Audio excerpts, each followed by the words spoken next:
Hi మా అందరికీ నమస్తే. మన రిషి స్టడీ సర్కిల్ ఛానల్కి స్వాగతం సుస్వాగతం. మొత్తానికి ఏదేమైనా లోకేష్ నుంచి విద్యాశాఖ మంత్రి అయినటువంటి లోకేష్ గారి దగ్గర నుంచి ఒక తీపి కొబ్బరి అయితే అందినట్టు మనం చెప్పుకోవచ్చు. దానికి కారణం ఏంటంటే ఒకటి, ఆయన రెండు విషయాలపైన క్లారిటీ ఇచ్చారు. ఒకటి ఏంటంటే వయో పరిమితి గురించి ఆ దస్త్రం అనేది ఏమవుతుందంటే ముఖ్యమంత్రి గారు టేబుల్ పైన ఉంది కాబట్టి నిర్ణయం తీసుకునేది ముఖ్యమంత్రి గారు తీసుకుంటారు. ఆ నిర్ణయం పైన ఎంతవరకు వయసుని సడలించవచ్చు అనేది ఆయన తీసుకునేటువంటి నిర్ణయమైన ఆధారపడి ఉంటుంది కానీ క్లియర్ కట్గా చెప్పారు. సో గతంలో కూడా మన వీడియో చేసినప్పుడు కూడా చాలామంది కింద కామెంట్స్ పెడుతున్నారు, సార్ మీరు వీడియో సేవ్ చేసుకోండి అని చెప్తున్నారు సార్, కానీ ఏం జరగలేదు కదండి. అరే బాబు, నేను చెప్పింది జరుగుతుందో లేదో మిగతా వాళ్ళు చేస్తారు. నీకు అవసరమైనడు మాత్రమే మన వీడియో చూడండి, అవసరం లేని ఎందుకు మళ్ళీ పిచ్చి పిచ్చి కామెంట్స్ పెట్టుకోవడం. సో పెట్టడం వల్ల నాకేం ఒదిగిపోయేది ఏమీ లేదు, అర్థమవుతుంది కదా. మొన్న ఎవడో కామెంట్ పెట్టాడు, పైనుంచి మనోడ గట్టిగా వార్నింగ్ వచ్చినట్టు వాయిస్లో బేస్ తగ్గిందని. అరే నాయన, నా గురించి ఇంకా తెలియదు. ఆ 108 నెంబర్ నాదే, నువ్వు ఎవరి చేత ఫోన్ చేద్దాం ఫోన్ చేయించు, ఓకేనా?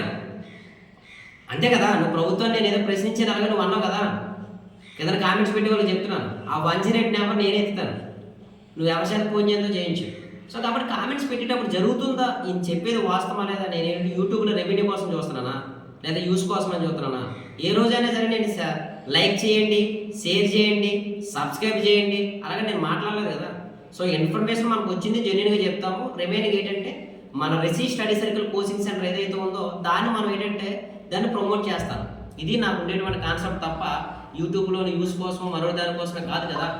సరే, ఎనివే ఇక్కడ మొత్తానికి మనకు ఒక రెండు క్లారిటీ వచ్చిందమ్మా. ఒకటి, వయో పరిమితిని పెంచుతున్నట్టు క్లియర్ కట్గా అర్థమైంది. ఆ రోజు కూడా మనం చెప్పాము, 2-3 వీడియోలను కూడా నేను చేశాను. ఇక రెండోది ఏంటంటే 2025 అన్నారు కదా, 2025 నాటికి అనేటప్పటికి ఏమవుతుందంటే నేను కూడా చెప్పాను, జనవరిలో నోటిఫికేషన్ వస్తుంది, వచ్చిన తర్వాత రావచ్చు, దాని తర్వాత ఉన్న విద్యా సంవత్సరం అనేటువంటిది. అంటే ఏంటి, జూన్ 12వ తారీఖు విద్యా సంవత్సరంగా లెక్కిస్తారు. సో కాబట్టి ఆయన ఏమన్నాడంటే ఒక నెల అటు ఇటు అవ్వచ్చు అని చెప్పాడు. అంటే దాని అర్థం ఏంటి, జూన్ 12వ తారీఖు స్కూల్ ఓపెన్ అయితే జూలై నాటికన్నా మనం అంచనా వేసుకోవచ్చు, అర్థమవుతుంది కదా. జూలై నాటికి ప్రక్రియ అంతా కూడా పూర్తి చేస్తామని చెప్పాడు. అంటే నోటిఫికేషన్ ఇవ్వడం కాదు, డిఎస్సి ప్రక్రియ పూర్తి చేస్తామని చెప్పారు అనమాట. సో ఈ లోపు మనకి ఎంతకంటే క్లారిటీ ఏం కావాలి. సో అఫ్కోర్స్ గతంలో ఏంటంటే ఆయన ఏమనంటే 1994 దగ్గర నుంచి కూడా ఇప్పుడు వరకు డిఎస్సి జరిగినటువంటి విధానం పైన అధ్యయనం చేస్తున్నాం. తర్వాత కోర్టులో ఏ డిఎస్సి తీస్తున్నప్పుడు ఏ కేసులు జరిగాయి ఇవన్నిటిపైన కూడా ఏంటంటే మేము కూలంకుషంగా పరిశీలిస్తున్నాం. అలాంటి ఇబ్బందులు ఏమి కూడా కలగకుండా ఉండాలనే ఉద్దేశంతో ఒక మెగా డిఎస్సిని మేము త్వరలో ప్రకటించబోతున్నాం అని క్లియర్ కట్గా అని చెప్పాడు. మనకి క్లారిటీ వచ్చింది. ఇక మనం ఏం చేయాలంటే, నేను మరలా చెప్తున్నాను, గతంలో చెప్పాను, ఇప్పుడు చెప్పాను, మనము ఇప్పుడు డిఎస్సి పెడితే మనం కొట్టేటువంటి పరిస్థితులు ఉన్నాం లేదా మనం ఒకసారి చెక్ చేసుకోవాలి. అంటే ఎప్పటి నుంచి చదువుతున్న వాళ్ళు రెడీలో ఉన్నారు. రిమైనింగ్ వాళ్ళు ఏంటంటే ఏదైనా సిలబస్ ఏదైనా కవర్ చేయకపోయినట్టయితే ఇది మంచి అవకాశంగా చూసుకొని, సో ఎందువల్లంటే నేను ఎంత ఫైట్ చేసినా మీరు ఎంత ఫైట్ చేసినా ప్రభుత్వం తీసుకునేటువంటి నిర్ణయం అది తీసుకుంటుంది. కాబట్టి ప్రతి నెగిటివ్ను కూడా మనం పాజిటివ్గా మార్చుకోవడమే విజయ రహస్యం. ఇంకా అంతకించి మనం ఏం చేయలేం, అవునా కదా. నోటిఫికేషన్ పర్లేదు అని ఎన్నిసార్లు మనం కొట్టుకున్నా, ఎన్నిసార్లు మనం గించుకున్నా వాళ్ళు తీసుకునే టైం వాళ్ళు తీసుకుంటున్నారు. సో కాబట్టి మనం ఏం చేయాలంటే ఖచ్చితంగా మనకి వ్యతిరేకంగా తీసుకున్న నిర్ణయాలను మనం ఎప్పుడు కూడా ప్రశ్నిస్తూనే ఉంటాము. ఏ డైరెక్టర్ కూడా నేను మొన్న చేసినట్టు ఎప్పుడు చేయడు, నేను గుర్తుపెట్టుకోండి. అంటే చాలా పర్సనల్ అప్లికేషన్స్ ఉంటాయి, కానీ మనం ఏంటంటే స్టూడెంట్స్ పక్షాన నిలబడాలనే ఉద్దేశంతో మనం మన వైఖరి తీసుకున్నాం కాబట్టి స్టాండ్ అయ్యాం.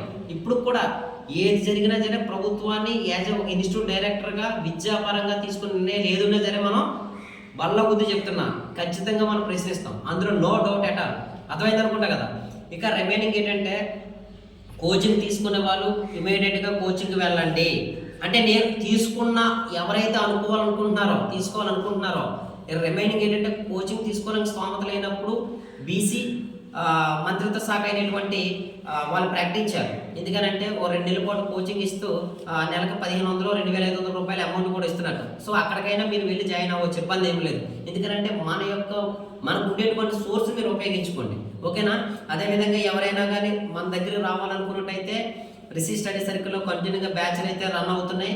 సో మన నెంబర్కి మీ గతంలో కూడా చెప్పాను, 8106450108 నెంబర్కి కాల్ చేయండి. అదేవిధంగా 9866290416కి ఈ నెంబర్ కూడా కాల్ చేసి మీరు ముందుగానే రిజిస్ట్రేషన్ చేసుకొని మీరు రావచ్చు. మన దగ్గర హాస్టల్ సదుపాయం ఉంది, రీడింగ్ రూమ్ ఉంది, లైబ్రరీ ఉంది. హాస్టల్ ఎక్కడైతే కోచింగ్ ఉంటుందో అక్కడే హాస్టల్ ఉంటుంది. సో అక్కడే రీడింగ్ రూమ్ ఉంటుంది, అక్కడే లైబ్రరీ ఉంటుంది. కాబట్టి ఎటువంటి అసౌకర్యం కూడా మీకు కలగదు. స్టడీ అవర్లో రాత్రి 9:30 వరకు కూడా మనం స్టడీ అవర్స్ పెడుతున్నాం. ఎర్లీ మార్నింగ్ 7:30కి మళ్ళీ స్టడీ అవర్ ప్రారంభమవుతుంది. ఇవన్నీ కూడా మీరు ఉపయోగించుకోండి.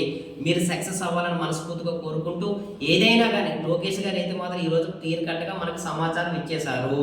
ఇంక ఎవరైనా వీడియో చేసుకుని ఇంకా టెట్ గురించి అయితే మరొక టెట్ ఉంటుంది అనేటువంటి సమాచారం ఇవ్వలేదు. టెట్ కమ్ టీఆర్టీ ఉంటుంది అనేది మరొక సమాచారం ఇవ్వలేదు. వయసు అయితే పెంచుతారనేటువంటిది గతంలోనే నేను చెప్పాను క్లియర్ కట్గా. సో మరలా రేపు కానీ ఎల్లుండి కానీ చిరంజీవి గారు, శనివారం కానీ ఆదివారం కానీ చిరంజీవి గారు, ఎమ్మెల్సీ చిరంజీవి గారు వస్తున్నారు. ఆయన్ని కూడా కలవబోతున్నాం.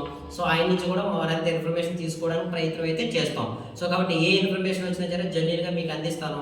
మీరు మాత్రం డిఎస్సీఏ లక్ష్యంగా కష్టపడి చదివి నెక్స్ట్ ఏదైతే అకాడమిక్ ఇయర్ ఉందో అందులో మీరు సక్సెస్ అవ్వాలని మనస్ఫూర్తిగా కోరుకుంటూ సెలవు తీసుకున్నాను. జై హింద్, జై భారత్.